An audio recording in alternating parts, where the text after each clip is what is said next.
The story of the giants of the seas began some 55 million years ago, shortly after the disappearance of the dinosaurs. A period of global warming had a major impact on the planet, and sea levels rose. Some land mammals moved towards the water. Among them were the ancestors of the cetaceans, including whales, dolphins, orcas, and toothed whales, which still walked on all fours and hunted on the shoreline. Gradually, they ventured into the shallow waters before beginning to swim to catch their prey. 10 million years later, their descendants finally quit terra firma for good, taking to the oceans. Swimming proved a wonderfully effective strategy, and with the water supporting their body weight, they evolved into titans. That was how the giants of the seas evolved.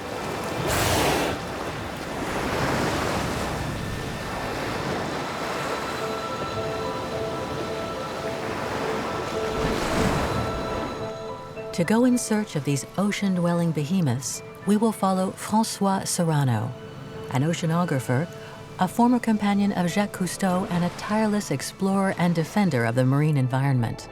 François will dive alongside the largest animals on the planet in an effort to pierce the mystery of their incredible success.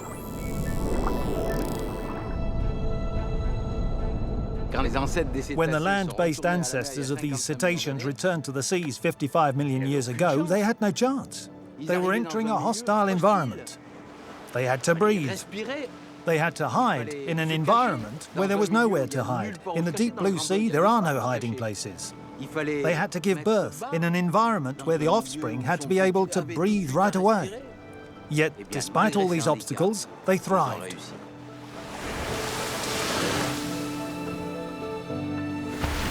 In short, these creatures that to begin with had no chance ended up conquering the planet.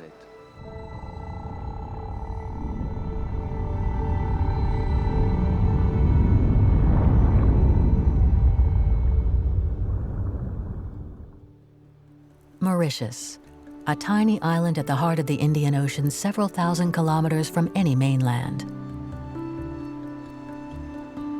The waters around this isle are the hunting grounds for the biggest predator on the planet, the sperm whale.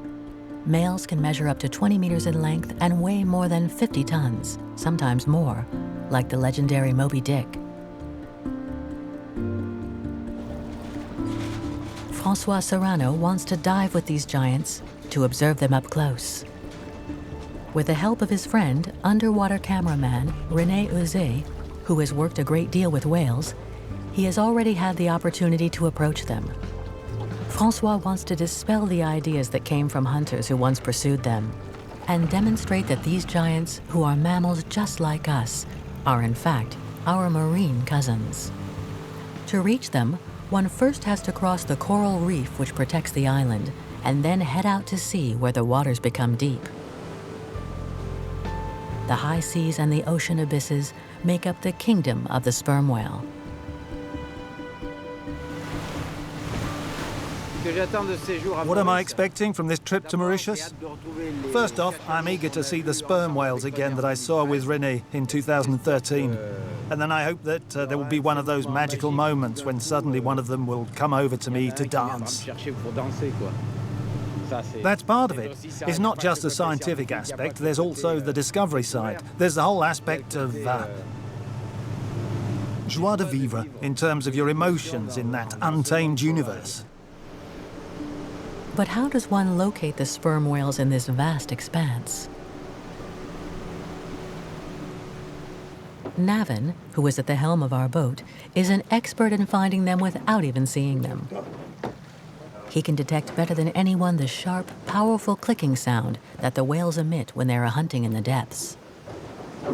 He uses a hydrophone, an underwater microphone, to pick up the sounds these great creatures make as they search for prey.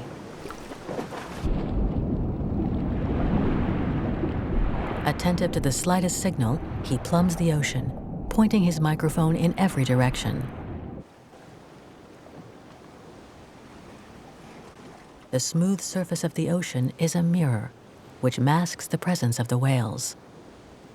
But the body of water gives them away, since sound travels much more quickly in water than in air. Navin will hear the cetaceans long before he sees them. It's not happening, huh? He's struggling. It's always the first click which is hard to pick up against the slapping of the water on the boat. When he says, "There it is," you can hear the click and then you hear them. Then you can hear them, but the first sound is the hardest.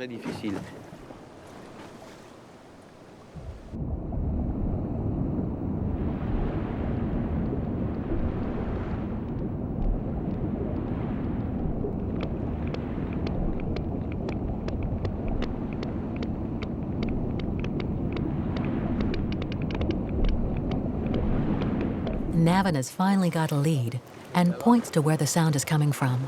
Can you hear them clearly? Yes, you can hear them very well.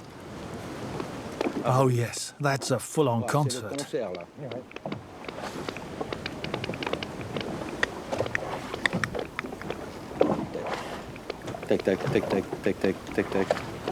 Oh, that's great.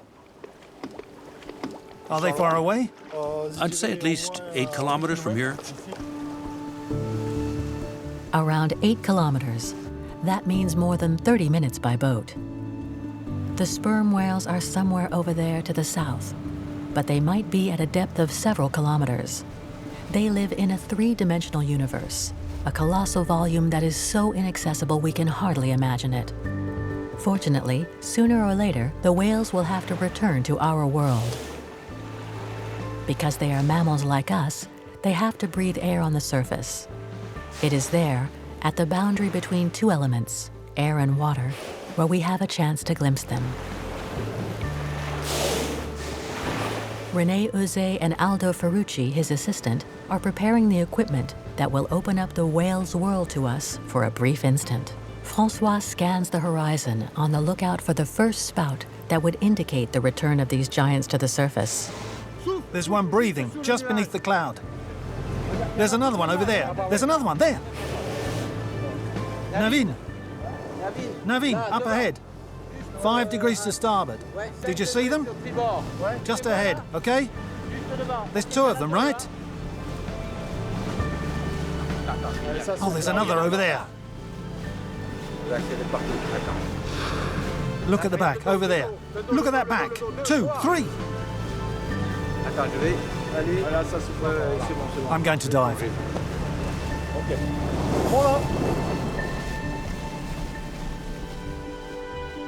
This is the long-awaited moment.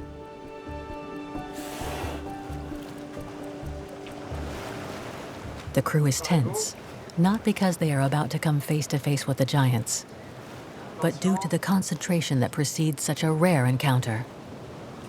That's good. There are 3 of them. A third just came up there. 4. A 4th has just surfaced.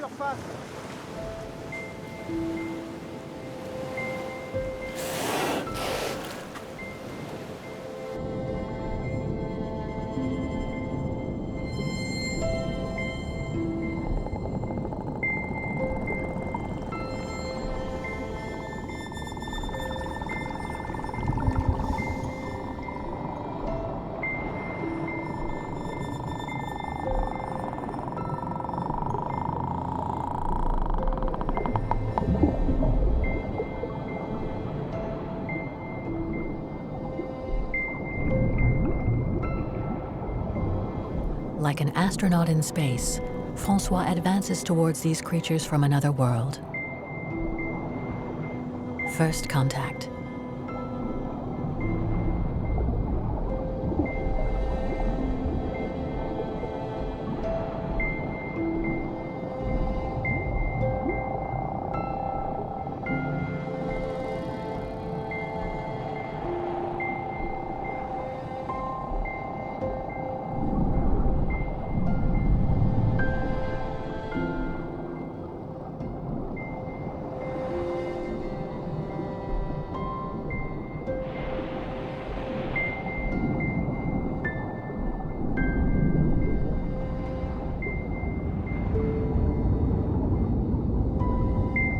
But for the sperm whales, it is not yet the moment to make contact. They carry on their way, calmly. And with the beat of a flipper, they leave the diver to his dreams and his questions.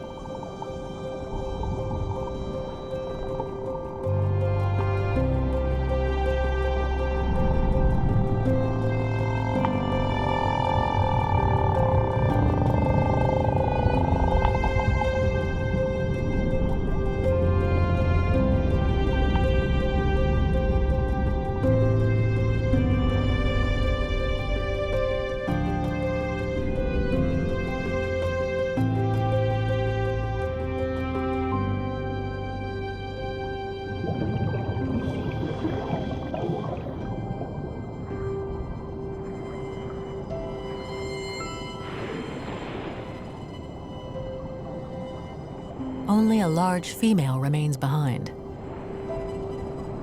She is having her teeth cleaned by some remora, teeth that she inherited from her land-based carnivorous ancestors.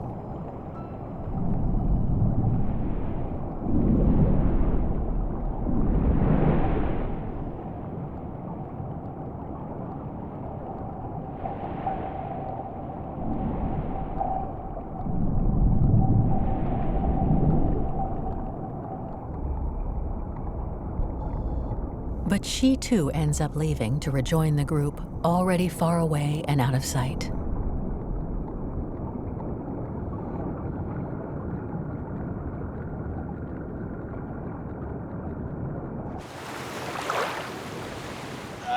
They didn't wait for us.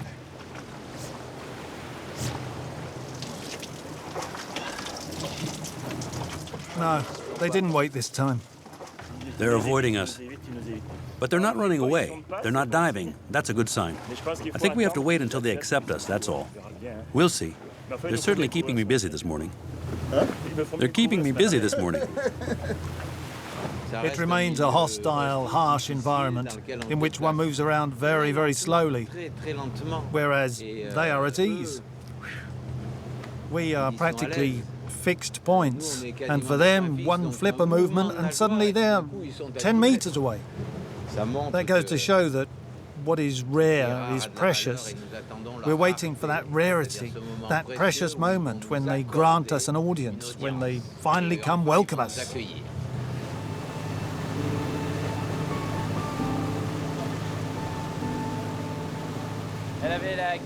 She had her mouth open. There were two remora that came. She was getting a good clean. It's not often we see them like that. Diving with sperm whales is not only a privilege that has to be earned, it's the only way to understand them. Sperm whales used to be hunted by whaling ships, so for a long time, they would avoid boats and humans. They only allowed the tiniest glimpses into their lives. A spout, a tail rising up, another striking the water. But nothing to reveal the mysteries of their oceanic life.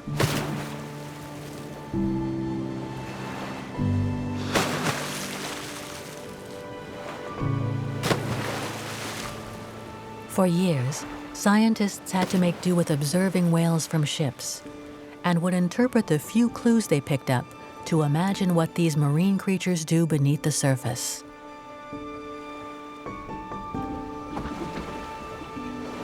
But if we really want to understand them, we have to forget that we are land animals and dive alongside them, immersing ourselves in their world.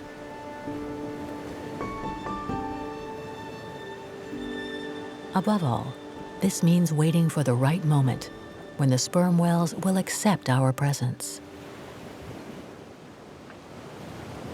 Or better still, when their curiosity prompts them to come to us.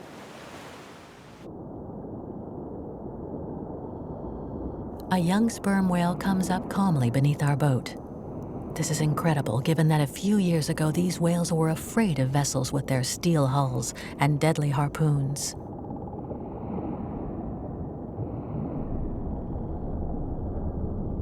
Francois seizes this unexpected occasion that the sperm whale seems to be offering him.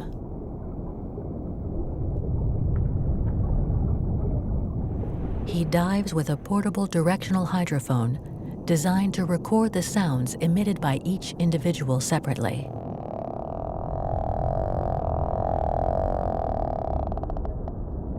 Surprisingly, the sperm whale is as curious about Francois as Francois is about the whale.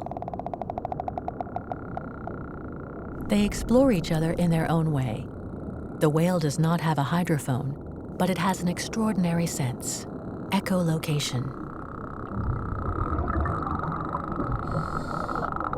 It emits powerful sonic pulses, then analyzes the echoes that come back from the target object, in this case Francois, to form a sonic image as precise as an ultrasound.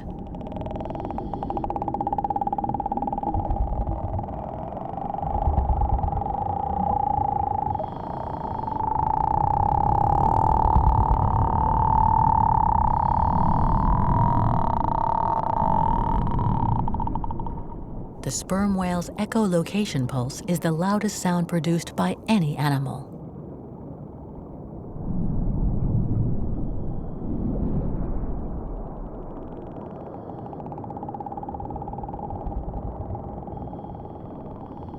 It's an incredibly effective sense.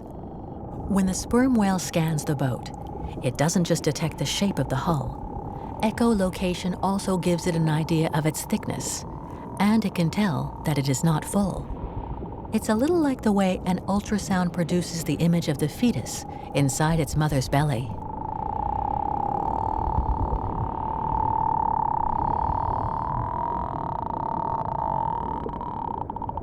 Echolocation also means sperm whales have become exceptional hunters and can detect their prey at great depths where it is permanently dark.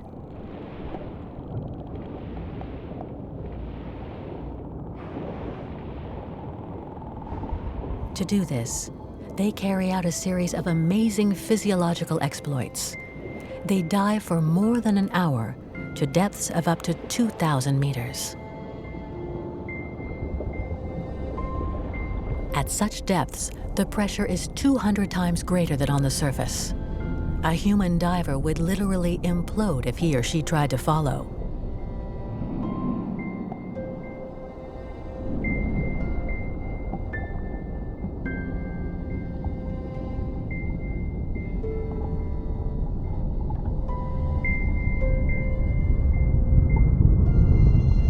Adult whales spend a good quarter of an hour taking deep breaths to store as much oxygen as possible in their blood and muscles. Then they dive vertically, heading for the great depths.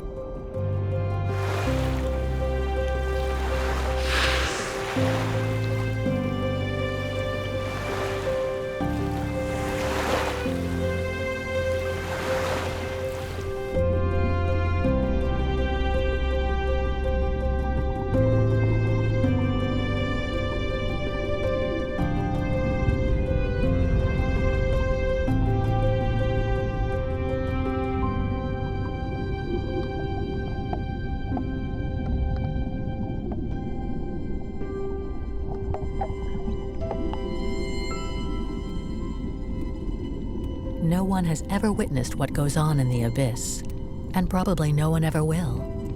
No light penetrates here. It is absolute blackness.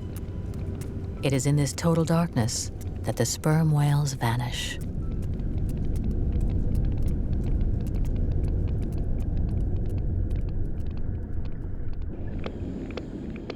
Francois has to make do with the distant echoes of the hunt.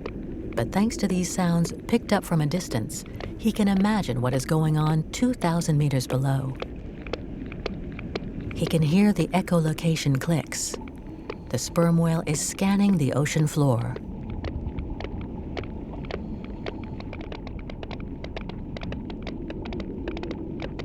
The clicks become more frequent. The sperm whale has detected some prey in its echolocation beam. The clicks speed up yet more. Then suddenly, there's silence. The sperm whale has caught its prey.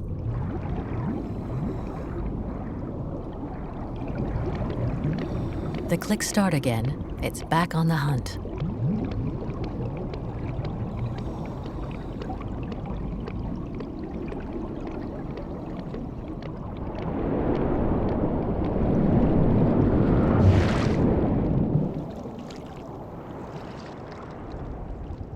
The young sperm whales have remained on the surface.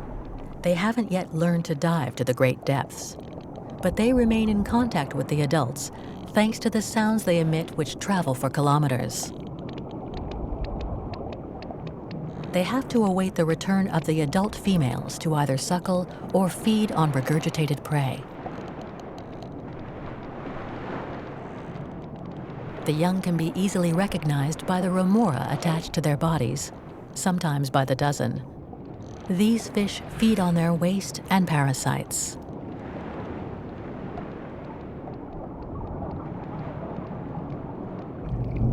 The returning adults are surprisingly free of remora, perhaps because they cannot withstand the rapid change in pressure between the surface and the abyss, which the adult sperm whales would impose on them.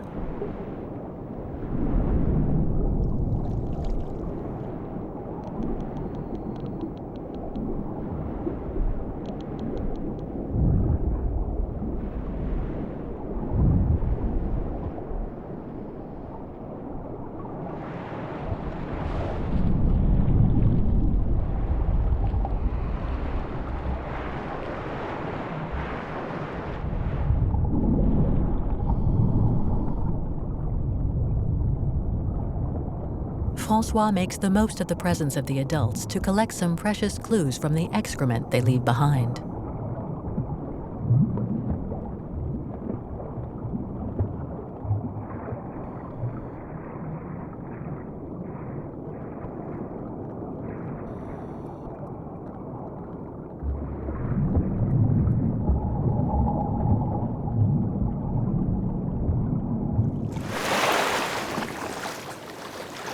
Look at this treasure. What have you found? Look at that. Wait. Look. The sperm whale dropped his load. And we were right in the middle of it. Look at all those squid beaks I picked up. Eaten up one by one. It's amazing. Fantastic. Look at that. That's horn. It's indestructible. It never rots. That's why it stays in the sperm whale's feces. That shows all the squid it catches in the deep, diving down to catch them at 1,000 or 1,500 meters during the day. At night, it's easier. At night, the squid rise up to a shallower area at 600 meters. I think whales hunt a lot at night because it's easier to find them. That's a great cloud of it. You know how it is. Then the whale just picks it off, bit by bit. It's funny because it floats, then it slowly sinks. It's great. Who would have imagined that the land-born ancestors of the sperm whales, which roamed on all fours on the shores of lagoons, would one day develop into conquerors of the abyss? These cetaceans have not only succeeded in overcoming the challenges of the depths, warm-blooded animals in the kingdom of the cold-blooded fish. These powerful, hardy, and fast-swimming creatures can undertake journeys of thousands of kilometers.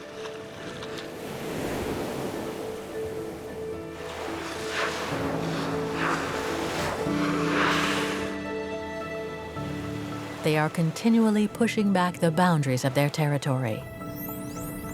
They even swim up rivers to the heart of the Amazon.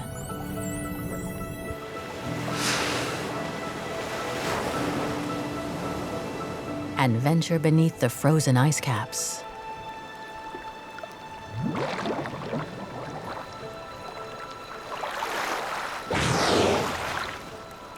The huge bowhead whale, measuring up to 20 meters and weighing around 100 tons, spends all its time in the Arctic or subarctic waters.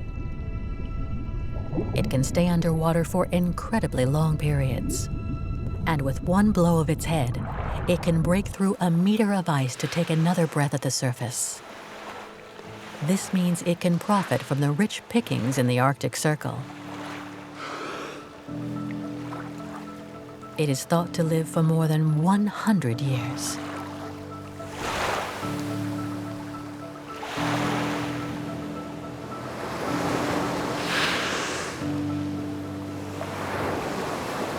Despite its huge size, the bowhead whale is out-trumped by the blue whale, the largest animal that ever existed, at some 33 meters in length and weighing 170 tons. Its tail alone measures 7 meters across.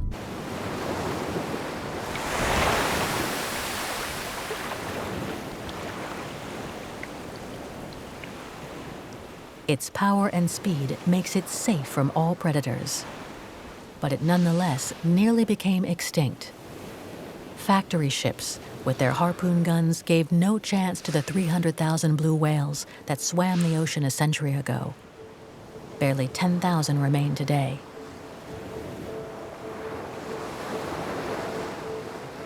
Certain species, like the Atlantic gray whale, have been hunted into total extinction. But thankfully, most survived the era of large-scale whaling, and since the moratorium imposed in 1980, they are gradually repopulating the oceans. The cetaceans have succeeded in conquering an environment to which, to begin with, they were ill-adapted, in part because of their attributes as mammals. Their intelligence is obviously a factor, but more important than that is their cooperation and solidarity. And above all, the bond formed with their young. Cetaceans will give birth to only a few calves in the course of their lives, which makes them very precious. They must be cosseted and protected in this vast universe where there is nowhere to hide.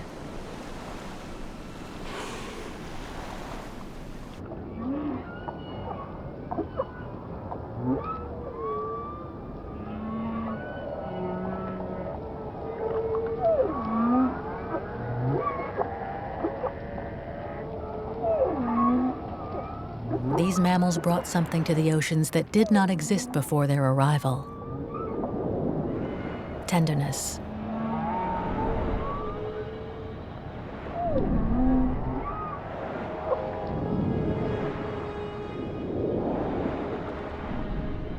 For the benefit of its calf, the humpbacked whale has swum thousands of kilometers from the polar waters where it feeds to the warm tropical waters. Now it will fast for months, taking care of its offspring with infinite attention.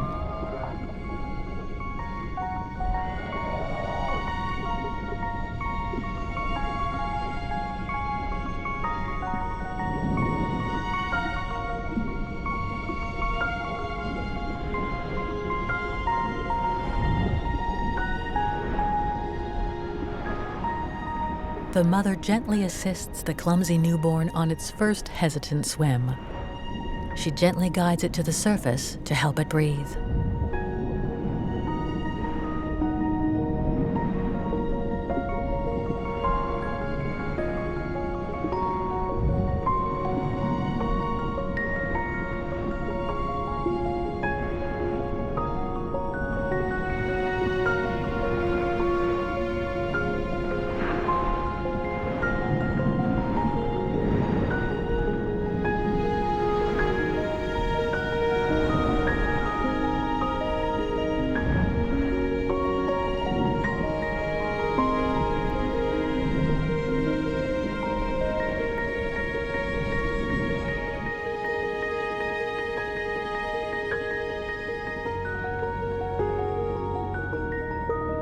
The mother has not eaten for months and must now suckle her baby like all mammals, whether on land or at sea.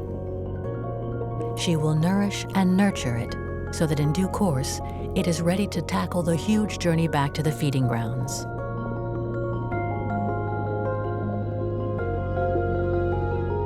She will teach it to stay underwater, keeping it under its belly until it can control its own buoyancy to live in this three-dimensional world.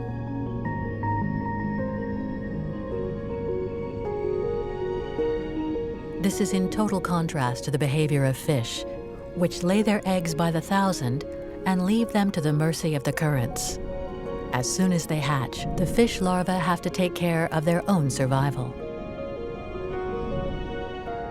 Whereas for mammals, all this attention gives the young time to open up to the world and to explore their environment.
To catch a glimpse of the magnificent spectacle offered by those creatures living beneath the surface of the ocean, we have to immerse ourselves into their world as often as possible. Back in Mauritius, Francois and René dive again and again. Okay, stand by. Get ready. It'll be on your right. Okay, go.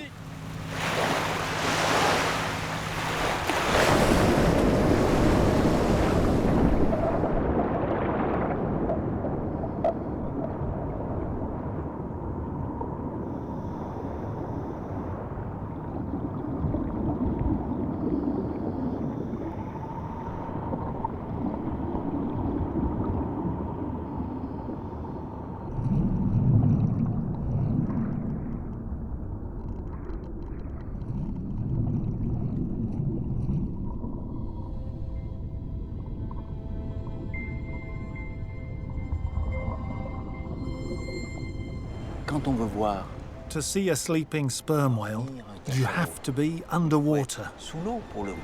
Who would have imagined that a sperm whale sleeps vertically like that if you'd never been down to see it?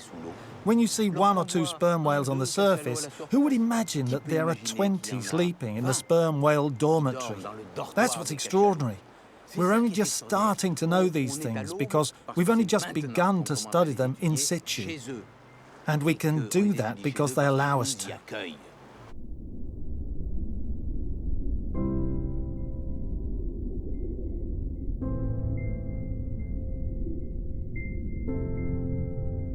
These giants of the seas sleep very lightly. For them, breathing is a voluntary act, unlike humans, for whom it is an automatic reflex. The whale has to face the dilemma of staying awake to breathe or dying if it falls asleep. And once again, they found a solution. Half of their brain sleeps, while the other half remains awake. So they are only ever half asleep. The calves gather and play around the sleeping adults. This is a strangely familiar picture, specific to all mammals, exactly the same as for young monkeys in the rainforest or lion cubs in the savannah.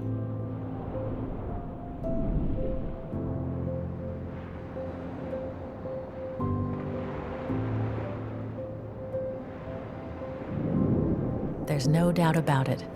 The cetaceans are part of the same class as us, yet they exist in the vastness of the oceans.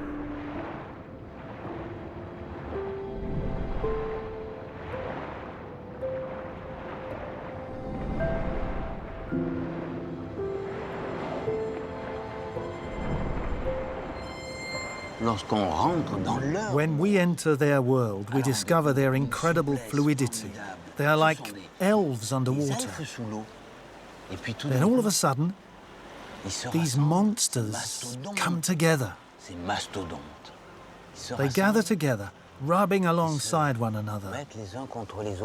Then suddenly, they literally intertwine, rolling against each other in an unbelievable embrace.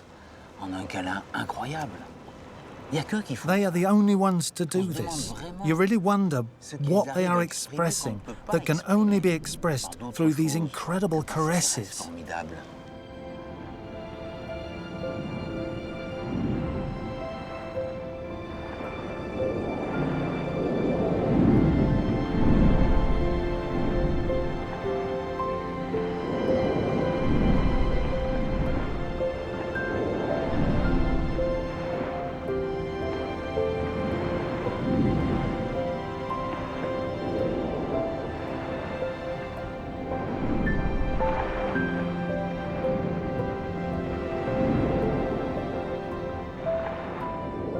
We do not know the meaning of these long moments of intimacy and socialization, nor what triggers them.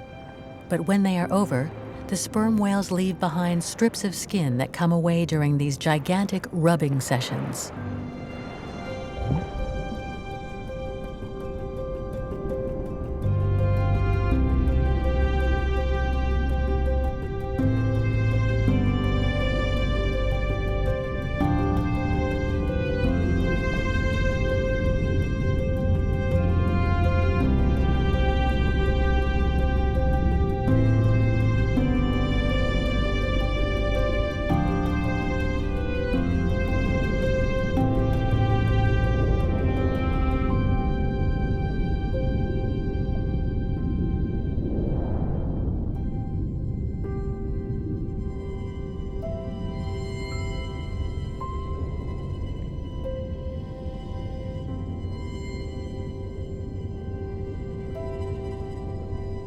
Soon, all that remains is a veil of delicate skin, a fragile reminder of these moments of grace shared with them.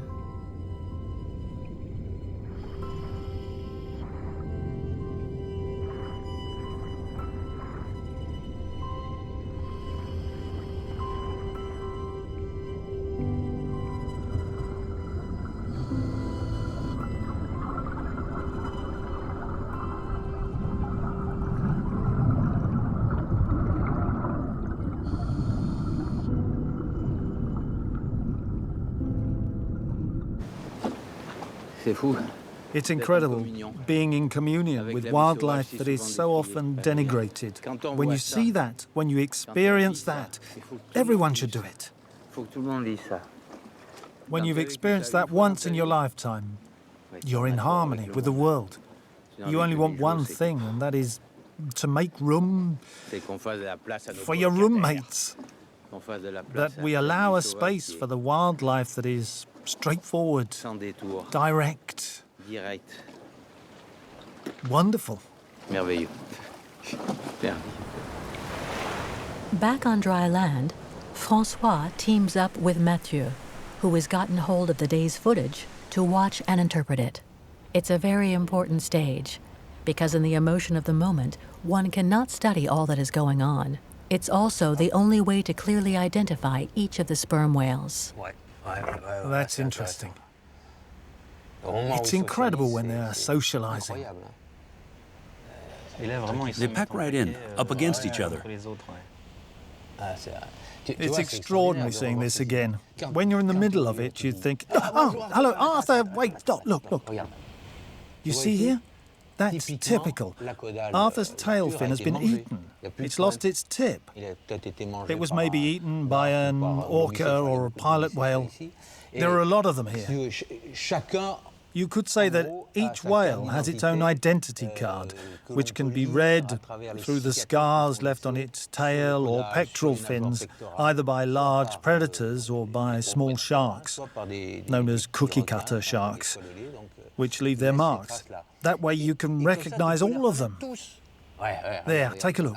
Go forward a bit. There, that's typical. Germaine, you see, the little round one, that little notch, which is very distinctive. If you don't know which details on the fin you need to recognize them, there are a lot of sperm whales. There are sperm whales around Mauritius. Whereas here, it's no longer sperm whales from Mauritius, it's a particular family. It's as though you were visiting a city. You see people everywhere, nothing but people. Then suddenly, you meet a family. Then it's no longer just people, they are individuals with personalities. Some of them have amazing personalities. You can tell that Jermine is the matriarch. She doesn't let anyone push her around, she runs the group. She's also curious. She comes over to see you. That's sensational. For Francois, these elegant movements are no longer simply a behavior to be decoded. And these sperm whales are no longer just anonymous cetaceans.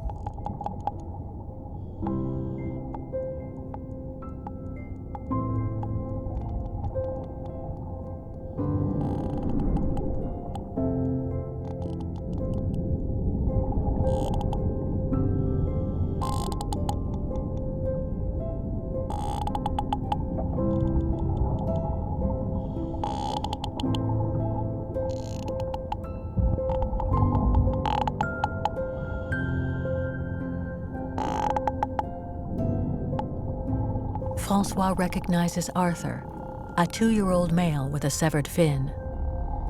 Alongside him is Maurice, who's a year older. They play under the discreet surveillance of the half-asleep Lucy, one of the adult females in the clan.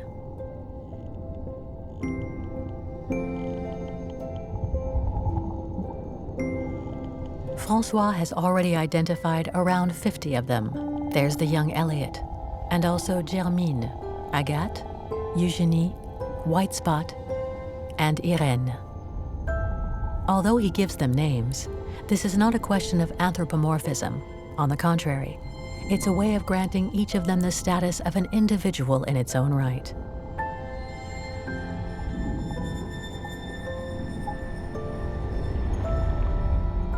How could the whale hunters from the decks of their ships have imagined all that and realized that humankind has so much in common with sperm whales?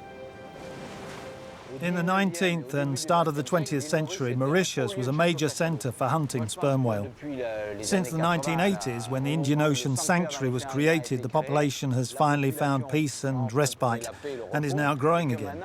When I was on the Calypso 30 years ago, we'd never have imagined being in the midst of a pod of sperm whales. We'd never have imagined a relationship like that, like the one you have with Irene.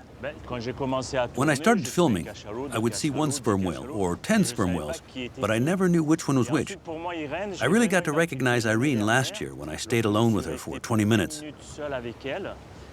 She was in the vertical position. She didn't move. She opened an eye and then closed it. I began to think there's an interaction between animal and human. One thing's for sure, she knows who you are. There are people who have relationships with dogs or cats. Well, I have this relationship with a sperm whale. Watch out, a sperm whale takes up a lot of space. Well, I'll leave her where she is. It's me that will come and see her. I'll come into her territory, you see. That's the difference with a wild animal. I'll go to her, and if she wants to see me, she'll accept me, and if she doesn't want to, well, she'll simply swim off. When you think of those guys who came to shoot at these animals that are so gentle, a sperm whale is just 50 tons of tenderness. It's amazing. Just take a look at them. They rub up against each other and cuddle. It's incredible. Then all of a sudden, they look at you with an empathy that you can practically see. It's very, very powerful.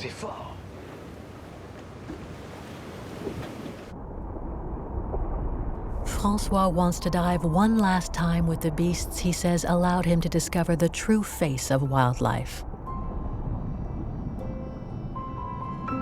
This time he goes without breathing apparatus, like the whales, holding his breath.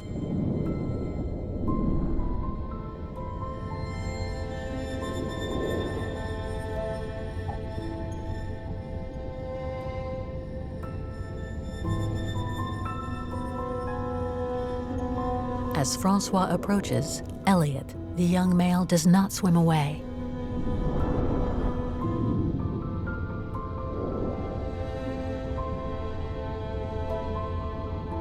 He controls his great strength, coming very close, without ever touching.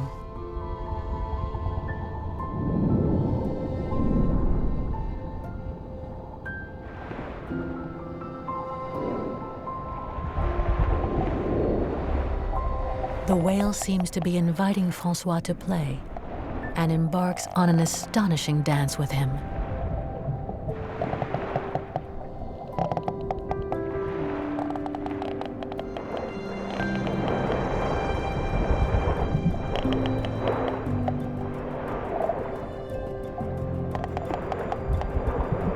each of them in turn initiates the movements.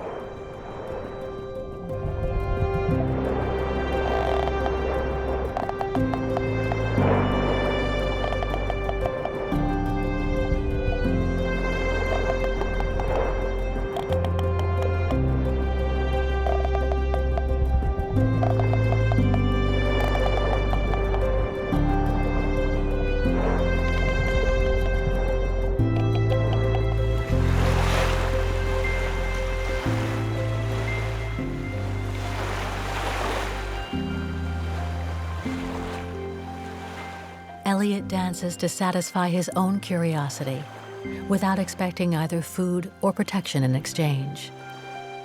He is untrained, wild, and free. Free to go and disappear into the deep blue whenever he decides.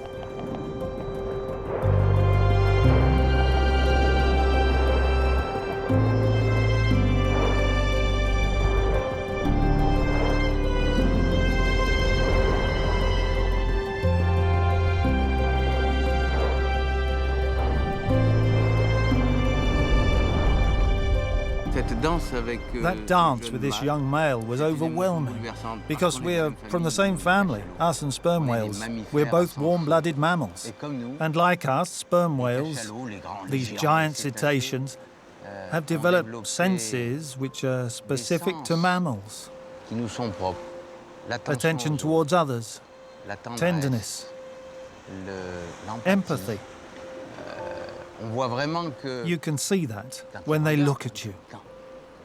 They're really looking at you. It's an inquisitive look, an invitation.